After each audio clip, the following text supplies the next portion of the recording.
America में एक व्यक्ति एरन एली जो कि पहले प्रोफेशनली फाइटिंग करते थे, यानी कि वो रिंग में मुकाबले लड़ते थे, उन्होंने कहा है कि वो आइस यानी कि अमेरिका की इमिग्रेशन एजेंसी में काम करना चाहते हैं और उनका कहना है कि वो कुछ खास वर्कर्स को टारगेट करना चाहते हैं।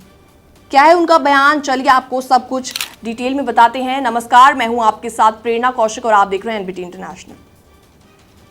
शायद अब आप लोग ये जानना चाहेंगे कि एमएमए फाइटर होता क्या है, तो आपको बता दें एमएमए का मतलब होता है मिक्स्ड मार्शल आर्ट्स, यानी कि एक तरह की प्रोफेशनल फाइटिंग जिसमें अलग अलग फाइटिंग स्टाइल्स को कंबाइन किया जाता है। एरन एली ने अपने फाइटिंग करियर में द सायोबर्ग के नाम से पहचान हासिल की है।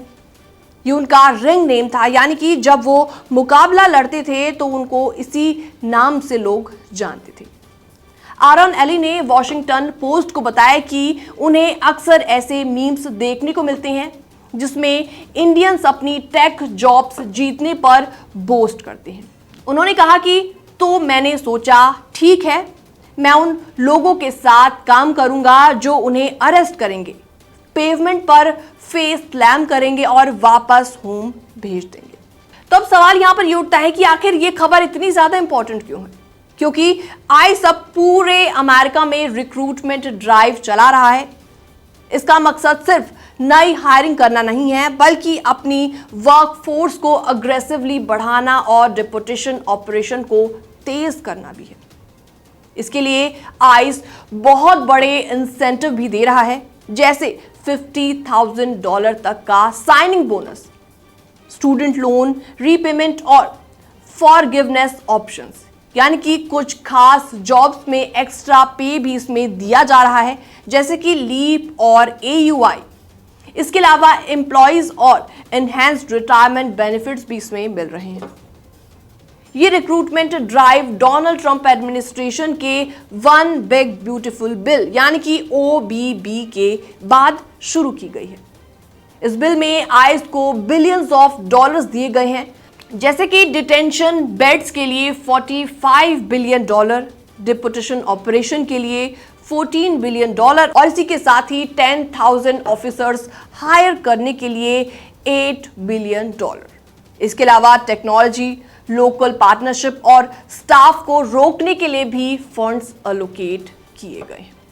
एरन एली का कहना है कि उन्हें IT सेक्टर में जॉब नहीं मिली क्योंकि इंडियन एम्प्लॉयज वहीं काम करके पैसा कमा रहे हैं। आपको बता दें अमेरिका में H-1B वीजा प्रोग्राम के जरिए बहुत सारे इंडियन प्रोफेशनल्स टेक सेक्टर में काम करते हैं, खासतौर पर IT कंपनीज और आउटसोर्सिंग फर्म्स में। इंडियन वर्कर्स H-1B वीजा के सबसे बड़े रिसिपिएंट हैं। एरन एली टेक्सास में हुए आइस रिक्रूटमेंट इवेंट में भी शामिल हुए। इस इवेंट में करीबन 3,000 लोग आए थे। DHS यानी कि डिपार्टमेंट ऑफ होमलैंड सिक्योरिटी के अनुसार अब तक आइस ने लगभग 1,30,000 एप्लीकेशंस रिसीव कर ली।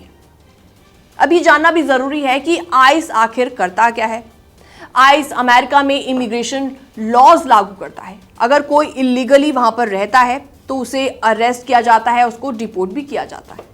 इसके अलावा ice customs violation, human trafficking और क्रॉस बॉर्डर क्राइम्स को भी उनकी जांच करता है। आर्लिंगटन जैसे रिक्रूटमेंट इवेंट्स का मकसद यही है कि आइस के पास ज्यादा स्टाफ हो और काम जल्दी और एफिशिएंटली किया जा सके।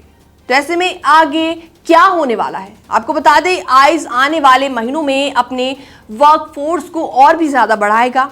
इसका मतलब है कि इन्फोर्समेंट ऑपरेशन में तेजी आएगी और ऐसे में इंडियन वर्कर्स और H-1B वीजा होल्डर्स को ज्यादा सावधान रहने की इसमें जरूरत है। ये खबर सिर्फ एक हेडलाइन नहीं है, बल्कि ये भी बताती है कि अमेरिका में इमिग्रेशन और जॉब मार्केट कितनी तेजी से बदल रही है। अगर आप या आपका कोई भी जानने वाला H-1B या फिर IT सेक्टर में काम करता है तो ये जानना बहुत ज़्यादा इंपॉर्टेंट है कि आने वाले समय में आखिर क्या कुछ बदलाव होने वाले हैं। फिलहाल इस रिपोर्ट में इतना ही। बाकी तमाम अपडेट्स के लिए बने रहिए एनबीटी इंटरनेशनल के साथ।